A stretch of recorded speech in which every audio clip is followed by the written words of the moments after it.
Não posso acreditar que foste tu.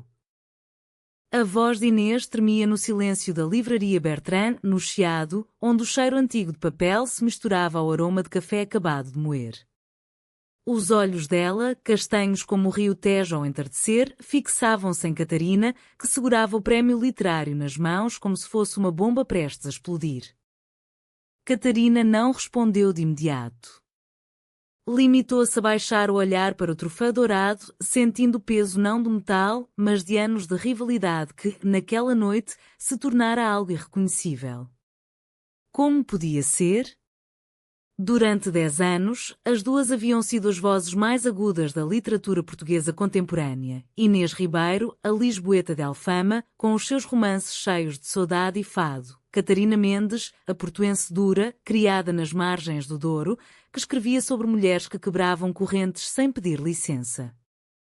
Tudo começara em 2015, num festival literário no Porto. Inês apresentara o seu primeiro romance, Maré de Saudade, um sucesso imediato que falava de uma mulher que esperava eternamente pelo amor perdido no mar. Catarina, então uma desconhecida com um manuscrito debaixo do braço, ouvira a leitura e sentira um misto de admiração e inveja corrosiva. Ela escreve como se o mundo fosse feito só de dor bonita, pensara Catarina. Na sessão de autógrafos, aproximara-se. Gostei muito, dissera Catarina, mentindo pela primeira vez. Mas acho que falta coragem. As mulheres não esperam. Lutam. Inês erguera os olhos, surpresa com o tom desafiador. E tu és quem para julgar? Catarina Mendes. E um dia vais ler o meu livro e perceber o que é lutar de verdade. Naquele instante nascera a rivalidade. Os jornais adoraram, duas jovens autoras polarizam a nova geração literária portuguesa. Inês representava a melancolia tradicional, a saudade cantada em fado, Catarina, a rebeldia moderna, a mulher que não se curvava perante família, sociedade ou destino. Prémios divididos, entrevistas onde uma alfinetava a outra, festivais onde evitavam o mesmo painel. Mas ninguém sabia o segredo que as unia desde a infância. Inês crescera em Lisboa, filha única de uma família modesta de Alfama. O pai, fadista amador, enchera a casa de guitarradas à noite, a mãe, costureira, contava histórias de amores impossíveis. Aos 10 anos, Inês passara um verão em Vila Nova de Gaia, numa colónia de férias organizada pela igreja. Lá conhecera uma menina de olhos vivos, cabelos revoltos, que escrevia poemas num caderno escondido. Chamo-me Catarina, dissera a menina, estendendo a mão suja de terra. E tu? Inês. Gosto de ler. As duas tornaram-se inseparáveis durante aquelas semanas. Partilhavam segredos sob as estrelas do Douro, juravam ser amigas para sempre, trocavam cartas prometendo encontrar-se de novo. Mas o verão acabou, as cartas pararam, uma mudou de morada, a outra perdeu o endereço, e a vida seguiu. Anos depois, quando se reencontraram no mundo literário, nenhuma reconheceu a outra. Os rostos mudaram, os apelidos eram comuns, e o tempo apagara as memórias precisas. Só restava uma sensação vaga, um eco de familiaridade que ambas atribuíam à coincidência de serem portuguesas, mulheres, escritoras. Até aquela noite. O prémio era o mais importante de Portugal, o Prémio Nacional de Romance. Ambas estavam nomeadas. Inês com eco no Tejo, Catarina com correntes quebradas. Quando anunciaram o nome de Catarina, Inês aplaudira educadamente, mas por dentro sentira o mundo desabar. Fora então que uma jornalista, investigando para um perfil, descobrira o passado partilhado e publicara uma nota discreta. As rivais eternas foram amigas de infância. A notícia explodira. E agora, na livraria vazia após a cerimónia, as duas enfrentavam-se. Porque nunca disseste nada? Perguntou Inês, voz baixa, quase um sussurro. Se sabia. Não sabia, respondeu Catarina, finalmente erguendo o olhar. Só hoje, quando li o artigo, lembrei-me. A colónia no Douro. As cartas que nunca chegaram. Eras tu, Inês. Sempre foste tu. O silêncio caiu pesado. Inês sentiu um nó na garganta. Toda a raiva acumulada, as críticas veladas, as entrevistas onde se diminuíam mutuamente, parecia agora ridícula, infantil. E agora, murmurou ela. Depois de tudo o que dissemos uma sobre a outra. Catarina aproximou-se um passo. Talvez agora possamos parar de fingir que nos odiamos. Mas no fundo do peito de Inês, algo mais profundo mexia-se. Não era só amizade perdida. Era algo que, na infância, já sentira confusão ao tocar na mão de Catarina, ao deitar-se ao lado dela nas noites quentes de verão. Um calor que nunca soubera nomear. Tenho de ir, disse Inês bruscamente, virando-se para a porta. Catarina estendeu a mão, tocando-lhe o braço. Espera. Não fujas outra vez. Inês parou, mas não se virou. Lá fora, o chiado estava deserto, apenas o som distante de um elétrico. Dentro dela, a saudade, aquela palavra tão portuguesa, tão impossível de traduzir, começava a ganhar contornos novos, perigosos. Os dias seguintes foram um turbilhão. Os jornais não falavam de outra coisa, rivalidade ou destino. As autoras que foram amigas separadas pelo tempo. Convites para entrevistas conjuntas choviam. Editoras sonhavam com um livro a 4 mãos. Mas Inês recusava tudo. Refugiara-se no apartamento em Alfama, com vista para o Tejo que sempre inspirara. As janelas abertas deixavam entrar o som de um fadista na rua, uma voz rouca cantando Amália. Inês ouvia e chorava sem saber porquê. Porque agora, perguntava-se em voz alta, caminhando de um lado para o outro. Porque tinha de ser ela? A rivalidade fora o escudo perfeito. Permitira-lhe canalizar toda a energia criativa contra Catarina, sem nunca admitir que, lá no fundo, cada crítica era uma forma distorcida de atenção. Cada vez que lia um romance de Catarina, forte, direto, sem concessões, sentia um aperto no peito que não era só inveja profissional. Era desejo. Desejo de ser como ela. Desejo de a compreender. Desejo, simplesmente, dela. Em Portugal, ser mulher e amar outra mulher já não era crime havia décadas, mas na família tradicional de Inês, na vizinhança conservadora de Alfama, ainda se sussurrava. A mãe perguntava quando traria um namorado sério. O pai, antes de morrer, dissera que queria netos. Inês sorrira e mudara de assunto. Nunca namorara seriamente ninguém. Homens tentaram, mas sempre faltava algo. Agora compreendia o quê? Do outro lado do país, no Porto, Catarina passava noites em claro na sua casa com vista para o Douro. O prémio estava em cima da mesa, intocado. Escrevia furiosamente no computador, mas apagava tudo. Não consigo, murmurava. Tudo o que escrevo agora tem o rosto dela. Catarina sempre fora mais ousada.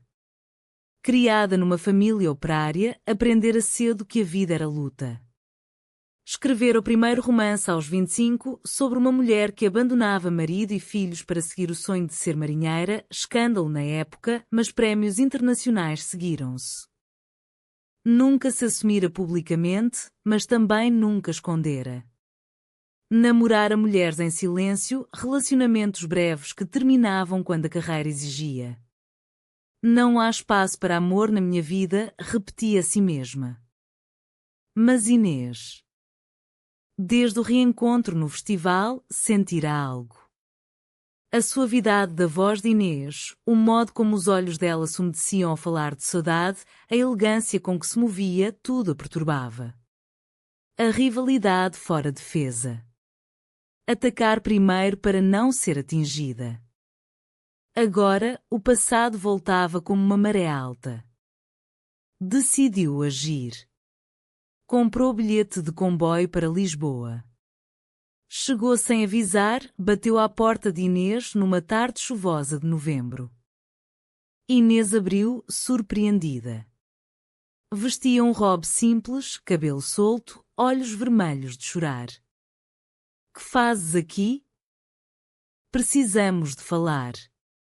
De verdade, desta vez. Entraram. O apartamento cheirava a chá de camomila e livros. Sentaram-se no sofá viradas para o Tejo cinzento. Eu não sabia, começou Catarina. Mas agora que sei não consigo parar de pensar em ti. Não como rival. Como algo mais. Inês baixou a cabeça. Não digas isso. Por quê? Porque tens medo? Sim. Medo da família, dos leitores, de tudo. A minha carreira assenta na imagem de mulher romântica, melancólica, tradicional. E a minha na rebelde. Mas e se estivermos cansadas de representar papéis? Inês ergueu o olhar. As duas estavam próximas, demasiado próximas. Catarina estendeu a mão, tocou no rosto de Inês. Ela não recuou. O beijo aconteceu devagar, como se o tempo tivesse parado. Lábios que se procuravam há 20 anos, finalmente se encontrando. Inês sentiu o mundo girar, a saudade transformar-se em presença plena. Mas quando se separaram, o medo voltou. Não posso, sussurrou Inês. Se isto se souber, perdemos tudo. Catarina endureceu o olhar. Então preferes continuar a fingir ódio a assumir amor? Inês não respondeu. Catarina levantou-se, saiu porta fora sob a chuva. Na rua, o fado continuava. Estranha forma de vida, cantava a voz distante. Inês fechou a porta, encostou-se à parede e chorou como nunca. O inverno chegou cedo aquele ano. Lisboa coberta de névoa, o Tejo escondido. Inês não escrevia. As páginas em branco acumulavam-se como acusações. A mãe telefonou. Filha, estás doente? Não publicas nada há meses. Estou bem, mãe. Só bloqueio. Bloqueio. Palavra fácil para esconder o caos interior. Catarina, no Porto, publicou um conto numa revista literária. Chamava-se Destino Adiado. Falava de duas meninas que se perdem e se reencontram já mulheres, mas o medo as separa de novo. Os críticos elogiaram a maturidade emocional. Inês leu e soube que era sobre elas. Doía. Numa noite de janeiro, Inês foi a uma casa de fado no bairro Alto. Sentou-se no canto, pediu um copo de vinho tinto. A fadista, uma mulher de voz profunda, cantou Tudo Isto é Fado. Alma que sofre sem ter culpa de sofrer. Inês chorou em silêncio. Quando a sessão acabou, a fadista aproximou-se. Conheço essa dor, disse. É saudade de alguém vivo. Inês sorriu amargamente. Como se resolve? Não se resolve. Vive-se. Dias depois, recebeu um e-mail de Catarina. Apenas uma frase: vem ao Porto. Preciso de te ver. Inês hesitou semanas. Mas a saudade venceu. Chegou ao Porto numa manhã gelada. Catarina esperava-a na estação de São Bento, com os azulejos magníficos ao fundo. Não falaram muito no táxi. Foram para a casa de Catarina, com vista para o Rio Douro coberto de névoa. Quer tentar, disse Catarina assim que fecharam a porta. Mas de verdade. Sem esconder. Inês abraçou-a, passaram o dia juntas, caminhando pelas margens do Douro, falando de tudo menos do futuro. À noite, amaram-se pela primeira vez com consciência plena. Foi suave, intenso, cheio de lágrimas.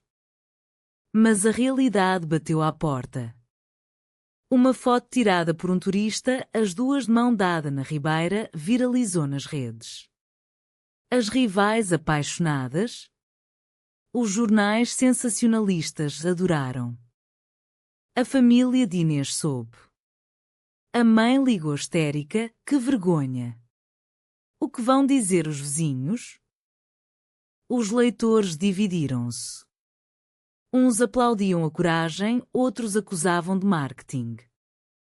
A editora de Inês marcou reunião urgente. Isto pode destruir a tua imagem. Tens de desmentir. Inês recusou.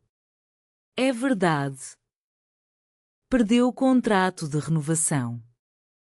Catarina enfrentou menos pressão, a sua imagem rebelde até beneficiou, mas viu portas fechar-se em eventos conservadores. A traição veio de onde menos esperavam. Uma jornalista amiga de ambas, Margarida, que sempre invejara o sucesso das duas, publicou um artigo devastador: da rivalidade ao amor, ou será apenas estratégia comercial? Sugeria que tudo era encenado para vender livros. As vendas caíram. Convites cancelados. Inês afundou-se em depressão. Fui eu que te arrastei para isto, dizia Catarina ao telefone. Fomos nós. Juntas. Mas a distância começou a pesar. Catarina precisava de trabalhar, viajar para feiras internacionais. Inês, sem contrato, sem ânimo, ficou em Lisboa. As chamadas rarearam. As mensagens tornaram-se curtas. Um dia, Catarina recebeu proposta irrecusável, residência literária em Paris, 6 meses, com bolsa generosa. Vai, disse Inês, voz neutra. É a tua carreira. E nós? Talvez precisemos de tempo. Catarina partiu. Inês ficou sozinha com o Tejo, o fado, a saudade agora mais pesada do que nunca. Primavera trouxe flores às árvores de Lisboa, mas não ao coração de Inês. Caminhava pelas ruas de Alfama como um fantasma, evitando olhares.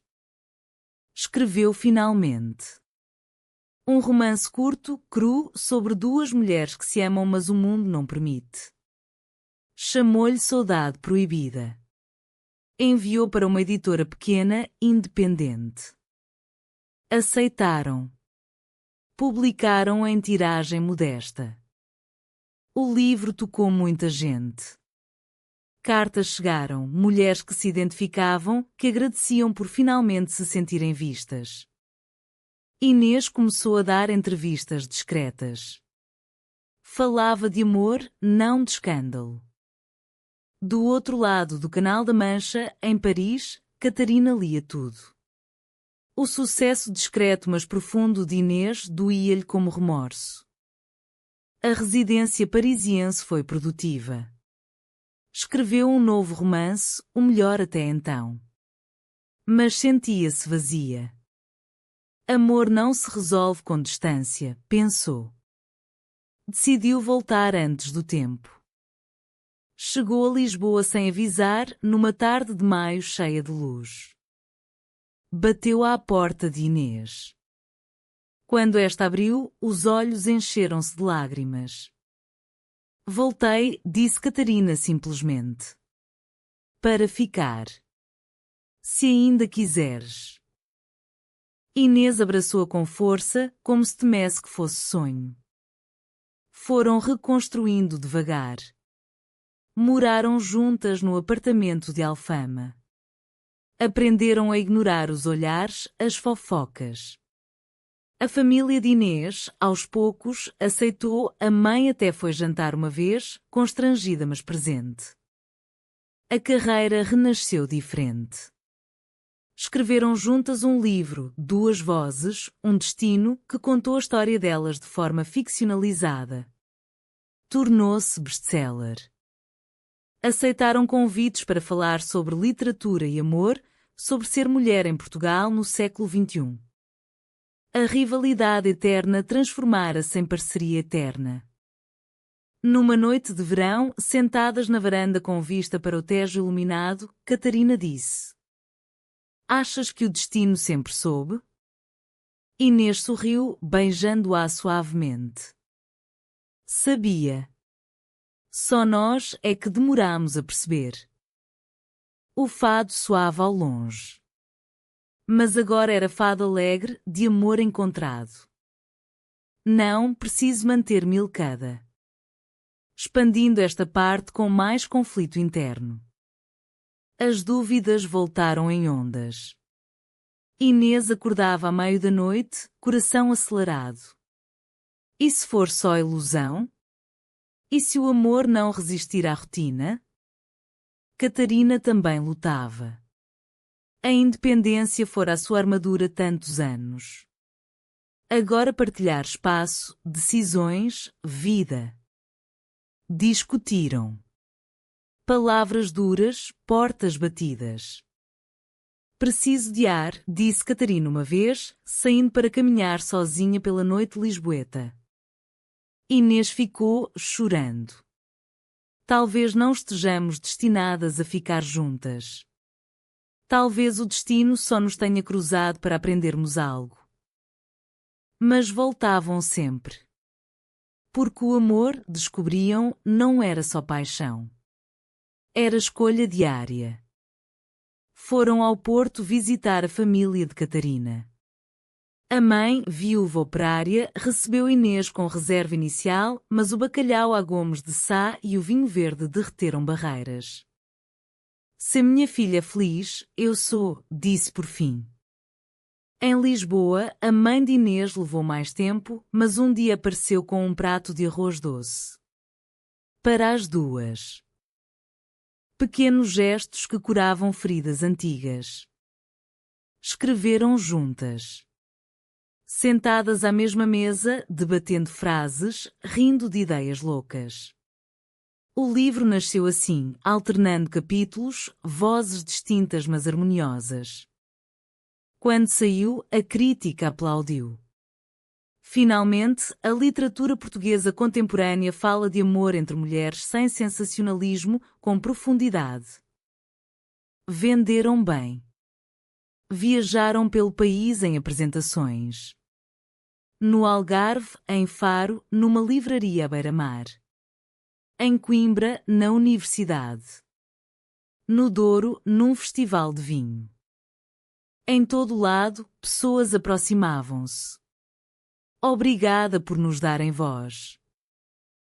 Uma noite, após uma sessão em Óbidos, durante o festival literário, caminharam de mão dada pelas ruas medievais iluminadas. "Imagina se tivéssemos continuado rivais", disse Inês. "Teríamos sido infelizes", respondeu Catarina. "Mas talvez famosas. Prefiro feliz e menos famosa." Riram. O amor vencera a carreira, mas curiosamente a carreira floresceu mais do que nunca. Porque agora escreviam com verdade. O sucesso trouxe novas tentações. Uma produtora internacional quis adaptar Duas Vozes, um destino para série. Filmagens em Lisboa, Porto, Algarve. Contrato milionário. Mas exigiam mudanças, tornar a história mais dramática, adicionar traição, final aberto. "Não", disse Inês. "É a nossa vida. Não a deturpamos." Catarina hesitou. "Pensa bem. Pode ser a nossa segurança financeira para sempre." Discutiram feio. A velha ferida da carreira versus coração reabriu-se. Tu sempre foste ambiciosa, acusou Inês. E tu sempre a romântica que foge da realidade, rebateu Catarina. Separaram-se 2 dias. Catarina foi para um hotel no Chiado. Inês chorou, escreveu páginas de diário cheias de angústia. Será que o amor resiste ao sucesso? Catarina, sozinha, caminhou pelo Tejo. Lembrou-se da infância, da promessa quebrada. Não vou perder outra vez. Voltou. Pediu desculpa. Recusaram o contrato grande. Aceitaram outro, mais pequeno, de uma produtora portuguesa independente que respeitava a história. A série saiu 2 anos depois. Sucesso moderado, mas premiada em festivais LGBT europeus. Portugal mudou um pouco. Mais visibilidade, mais conversas. Mas o maior drama veio inesperado. A mãe de Inês adoeceu gravemente. Cancro. Inês dedicou-se totalmente. Catarina ao lado, cozinhando, acompanhando ao hospital. Nos momentos difíceis, quando a mãe enfraquecia, perguntou: És feliz com ela, filha? Sou, mãe. Muito. Então traz netos adotivos um dia. Quero conhecer. Morreu em paz, sabendo a filha amada. O luto uniu-as mais. Catarina perdeu um prémio importante para uma autora mais jovem. Sentiu o golpe do envelhecimento na carreira. Inês apoiou-a, a tua voz continua necessária. Escreveram outro livro sobre luto e renascimento. A vida seguiu. Altos e baixos. Discussões e reconciliações. Mas o amor aprofundava-se. Numa viagem ao Algarve, numa praia deserta perto de Lagos, Catarina ajoelhou-se.